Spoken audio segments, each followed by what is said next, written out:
خب عرض سلام خدمت دوستان گل و نازنین، امیدوارم حال دلتون خوب باشه. شاهین شمس هستم با پیج شیراز موزیک تیوی در خدمت شما دوستان عزیز. در این برنامه یک سفر بسیار عالی داریم، یک سفر بسیار خوشایند داریم به بدو موسیقی استان فارس و شیراز. خیلی برنامه داریم، مستندها ساختیم، مستندها داریم، مصاحبه ها داریم و مسائل موسیقی استان فارس داریم.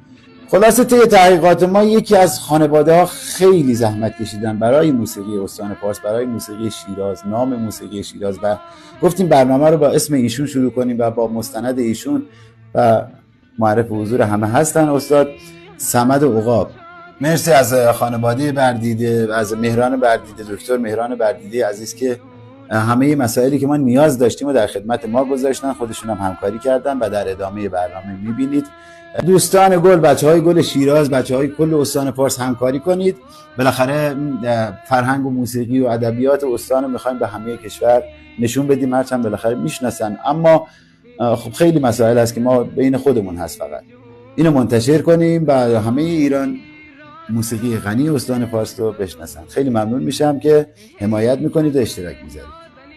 بریم با دکتر مهران بردیده باشیم، با خانواده بردیده باشیم، با صمد عقاب باشیم و داستان موسیقی شیراز که خیلی زیباست.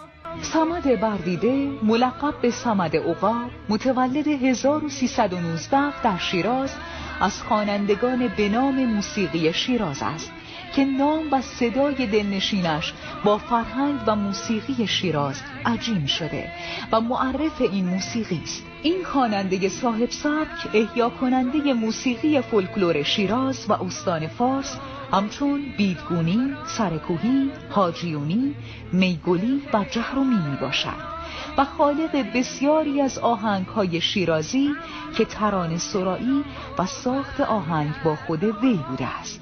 صمد عقاب صدای دلنشین خود را از پدرش شاطر مصطفی که دارای صوت بسیار زیبا از مداحان و نوحه سرایان به نام دوره خود بوده به ارث برده و ردیف موسیقی ایران را نیز نزد پدر آموخته بود.